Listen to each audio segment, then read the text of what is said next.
Vamos a presentar ahora a Mercedes Azorati, que es licenciada en Ciencias Políticas con especialización en Relaciones Internacionales, con posgrados en Derecho Internacional Público, Derecho Internacional de los Derechos Humanos y Derecho Internacional Humanitario, entre otros títulos. Se desempeñó como coordinadora de capacitación y asesoramiento de la Subsecretaría de Derechos Humanos de la Nación. Fue experta de la Oficina en Colombia del Alto Comisionado de las Naciones Unidas para los Derechos Humanos y coordinadora país para el Consejo Noruego para Refugiados, Colombia. Coordinó el programa de fortalecimiento institucional para la lucha contra la trata de personas en Argentina, desarrollado por la Organización Internacional para las Migraciones, Argentina y Colombia, y fue directora regional de la Iniciativa contra la Trata de Personas para Global Rights en México y Centroamérica. Realizó varias consultorías internacionales sobre trata de personas para USAID y otros. Actualmente es presidenta de la Fundación Esclavitud Cero, ONG dedicada a combatir la esclavitud. Bueno, buenas tardes a todos y a todas. Y antes que nada agradecer a la Alameda y a Vina y a todas las organizaciones que hicieron posible que hoy podamos estar aquí discutiendo estos temas. La idea de mi presentación es mostrar toda una suerte de resoluciones judiciales, fallos, sentencias que parecen entronizar la impunidad en la Argentina en los casos de trata de personas. Voy a hacer una repasada muy rápida porque tenemos muy poco tiempo, pero todo esto está en el informe más detallado o muy detallado. En el informe, según quien me lea, me dicen detallado, muy detallado. Entonces, en el informe 2013 que acabamos de publicar, que está en la web de Esclavitud Cero, que pueden googlear Esclavitud Cero e inmediatamente les va a aparecer, y también lo hemos mandado a través de los grupos virtuales, o sea que si voy un poquito rápido es el tiempo que es tirano. Decíamos que entonces la nota saliente del año 2012 fue una sucesión de resoluciones judiciales que parecen entronizar la impunidad en los casos de trata.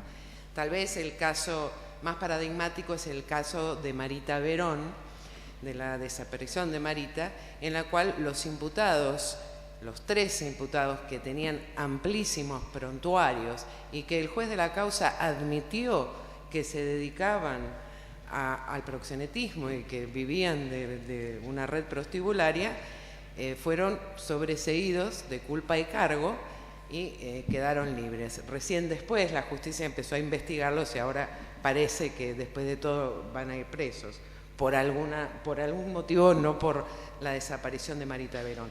Lo cierto es que el fallo de estos magistrados, si podemos llamarlos así, realmente configuraría una suerte de discriminación hacia las mujeres, toda vez que solamente se puede llegar a esa conclusión si no se toman en cuenta todos los testimonios que valientemente las víctimas de trata que vieron a Marita Verón a lo largo de sus padecimientos se atrevieron a declarar en la justicia, pero esas declaraciones no fueron tenidas como ciertas. Si hubieran sido tenidas como ciertas, otra debería haber sido la sentencia.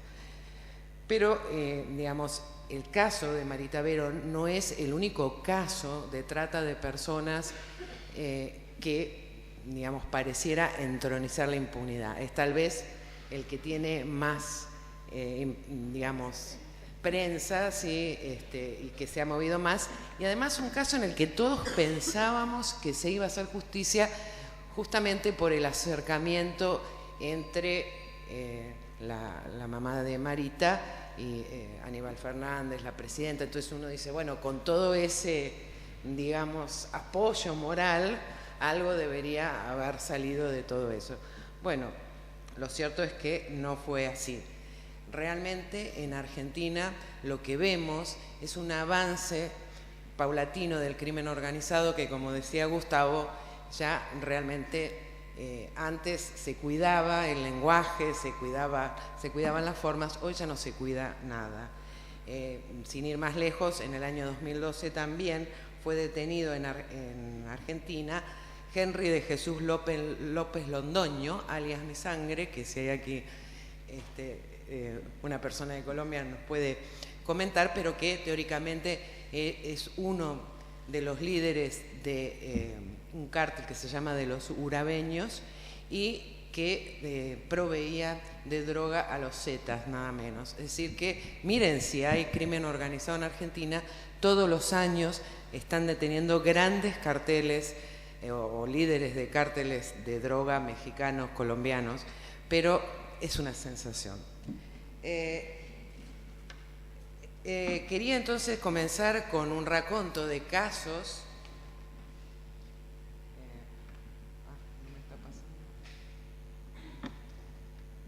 Con un raconto de casos. No, pero está el anterior.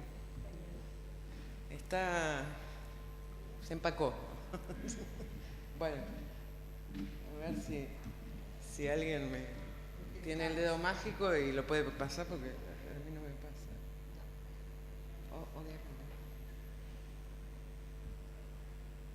Bueno, el primer caso entonces es el caso de Nuestra Huella, un caso realmente terrible que para mí es sumamente doloroso porque involucra una situación que logró filmar la Alameda en el año 2008 con el cuento de que iban a llevar juguetes para los niños. Lograron ingresar en una de las 30 granjas de esta empresa avícola Nuestra Huella y filmar entre ellos a un niño que en ese momento tenía 4 años, que, digamos, claramente las personas que estaban trabajando allí se encontraban en una situación de trata para explotación laboral, en condiciones de hacinamiento, en contacto permanente con agroquímicos sin ninguna protección, en donde cobraba el pater familia y la mujer y los niños debían trabajar para que se pudiera cumplir con la cuota que le habían asignado a ese pater familia, y entre entonces esas personas que debían trabajar estaba un niño, Ezequiel Ferreira, que desde muy pequeño tuvo que entonces tomar contacto con la sangre de los pollos, con los agroquímicos, y desarrolló a raíz de eso un cáncer cerebral que le produjo la muerte a la edad de 7 años. Todo esto, el trabajo infantil, una cerca electrificada que les impedía salir del lugar, la situación en la que vivían, el trabajo no solo de Ezequiel Ferreira, sino de todos los niños que vivían allí, está totalmente documentado en las filmaciones que hizo la Alameda, y después se fue corroborando a lo largo del tiempo. Tal es así que el Ministerio de Trabajo de la provincia de Buenos Aires multó a la empresa Nuestra Huella por trabajo infantil, y sin embargo, a pesar de que está todo probado, que hay filmaciones, a pesar de todo eso, ¿qué pasó? Que este año fueron todos sobreseídos. El 12 de octubre del 2011, sin tener en cuenta todas las pruebas, es complicado contarles por qué, pero bueno, pasó la causa del juzgado ordinario al el juzgado federal no tomó la causa que venía del juzgado ordinario, no tuvo en cuenta ninguna de las pruebas recolectadas, y años después de la primera denuncia realizó nuevos allanamientos y se basó solo en esas pruebas. La cerca electrificada ya no estaba electrificada, los niños ya no trabajaban, sino que tenían un jardín de infantes con Mary Poppins. Bueno, total que este año todos fueron sobreseídos en un fallo que es una realmente tomadura de pelo, pero además que es verdaderamente doloroso ver que Ezequiel Ferreira murió y que su muerte sigue impune, y no es el único niño que va a morir, porque hay muchos de estos niños de Nuestra Huella que están enfermos, y también hay padres de estos niños que están enfermos por la graciosa acción de esta empresa Nuestra Huella. Los fiscales no apelaron sospechosamente este fallo, sí lo hizo la Alameda, y también resulta increíble porque el caso también fue denunciado por la UFACE. El INADI hizo un informe diciendo que además de trata había discriminación hacia la comunidad boliviana, le puso la multa al Ministerio de Trabajo. La relatora especial de Naciones Unidas de Trata también se refirió al caso hablando de la impunidad. A nadie le importa nada, como digo, ya las formas no importan, y fueron todos sobreseídos en este fatídico año 2012. Otro caso que también es terrible y que me molesta sobremanera porque fue la primera denuncia sobre trata laboral que se hizo en el 2005. El primer taller que se denunció fue el taller de Salazar Nina, que a la sazón fabricaba la ropa para las conocidas empresas Montagne y Lacar. En ese taller clandestino ocurría lo mismo que ocurre en todos los talleres clandestinos. Se trabajaba 14, 16, 18 horas, las personas estaban en situación de hacinamiento, estaban mal alimentadas, había signos de desnutrición, no les permitían salir durante la semana, es decir, que había digamos, una limitación seria a la libertad ambulatoria, no les pagaban el salario, en fin, digamos, un combo maravilloso que es el que se repite y repite y repite en este 78% de la industria textil que hoy utiliza esta forma nefasta de explotación de seres humanos que es el trabajo esclavo. Este caso se denunció año 2005. ¿Saben cuándo va a iniciar el juicio oral? Este año, 2013, recién se está llegando al juicio oral. Pero ¿saben qué más? La Alameda este año descubrió que el taller de Salazar Nina, que se hizo esa denuncia en el 2005 y por el cual está imputado el señor Salazar Nina y su mujer, sigue operando exactamente igual que en el año 2008. Es decir, que la acción de la justicia no logró detener la comisión del delito como no lo está logrando en casi ningún caso de trata. ¿Por qué? Bueno, volvemos al tema de la importancia de la incautación. No se le incautaron las máquinas, le pusieron una fajita de clausurado que por supuesto todo el mundo la saca o si no entran por el costado y se acabó el problema. Y el taller sigue operando en las mismas condiciones, sigue trayendo personas de Bolivia para explotarlas laboralmente aquí en la Argentina. Todo sigue igual como si nada hubiese sucedido. Esta causa tuvo un montón de idas y vueltas, entre ellas una intervención horrenda del juez Ollarvide, el juez Ollarvide dijo que no pasaba nada, que no había explotación, ¿no? En ese lugar. Bueno, finalmente la Cámara Federal dijo, no señor, sí que la hay, y además no solo tiene que investigar a ese taller clandestino, sino que tiene que investigar a otras 100 y pico de marcas, 106 marcas, que también está denunciando la Alameda que utilizan trabajo esclavo. Así que ahí inició como una mega causa, pero digamos, ya la misma demora de casi 9 años en llegar al juicio oral podría ser considerada por la Comisión Interamericana de Derechos Humanos como una denegación de justicia, porque no es una justicia oportuna, una justicia que empieza a juzgar y recién llega al juicio oral 9 años después, evidentemente no es una justicia oportuna. Pero pero tal vez lo peor, digamos, es esto, es sentir que la justicia, digamos, no sirve para detener la comisión del delito, ¿no? Esto no lo vemos solamente en el caso de Salazar Nina, lo vemos en el caso de Ortega López y Andrés Mora, y ahí hay otra cuestión, que son los juicios abreviados, ya lo vi. Los juicios abreviados, en estos juicios abreviados, el imputado se declara culpable y entonces no se va a juicio oral. Ahora, ¿qué se logra con estos juicios abreviados? Se logra que en definitiva no se investigue a profundidad. ¿Por qué?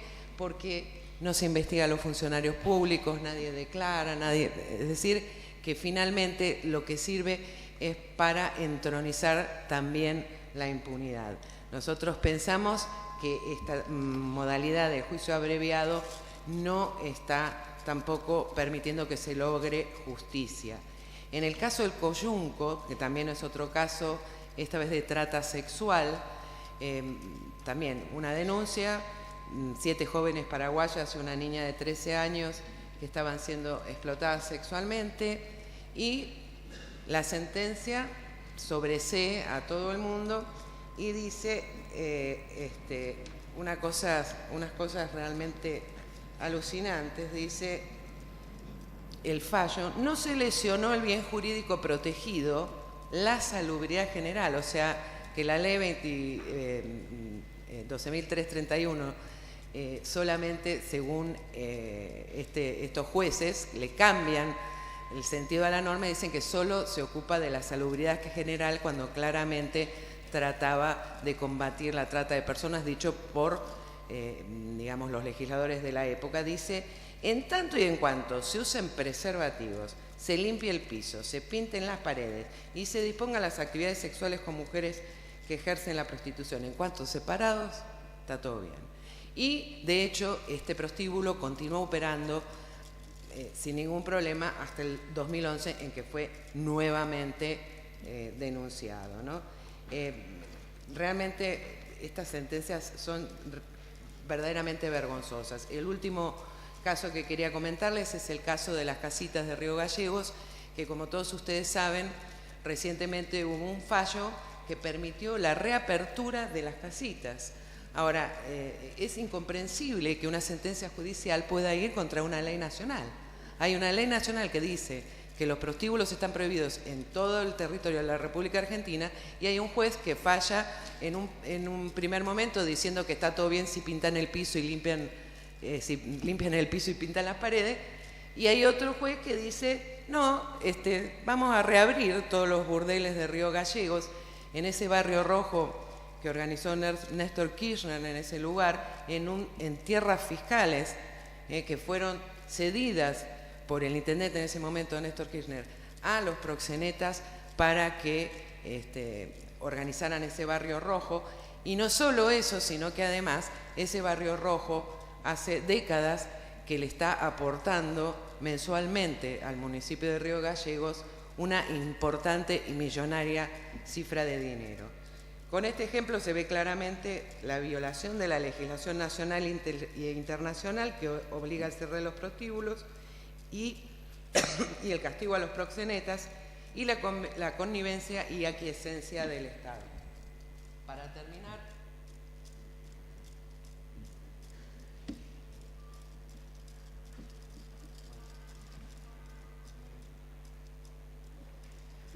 Para terminar, quiero decir que la impunidad que reina en los casos de trata se explica por la complicidad de agentes estatales en la comisión del delito de trata.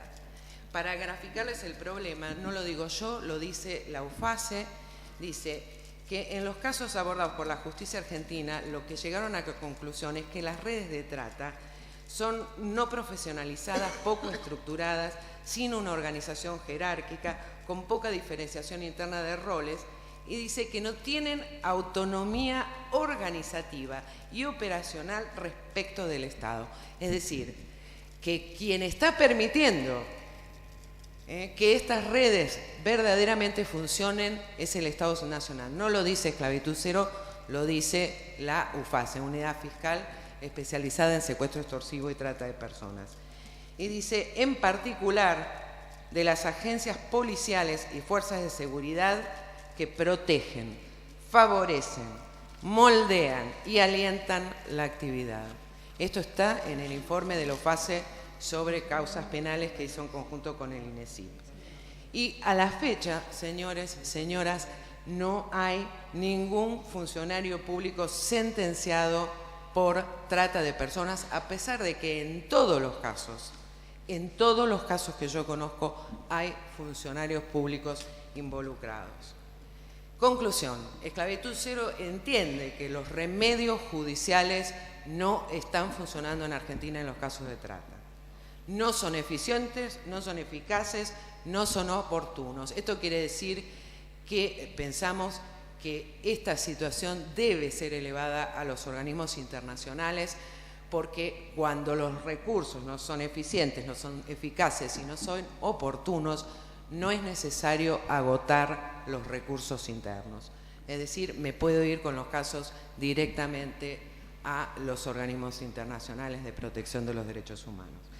Este problema no se resuelve con un cambio de legislación únicamente. Lo que se necesita es una firme decisión política que no llega de combatir el crimen organizado y la corrupción, de respetar la Constitución Nacional, de respetar las leyes nacionales. Esto dicho también a estos señores jueces que hicieron estas sentencias espantosas, y de cumplir esas sentencias judiciales, que es otro de los problemas que tenemos, porque últimamente en Argentina tampoco se cumplen las sentencias judiciales. O sea que si son buenas, no se cumplen tampoco.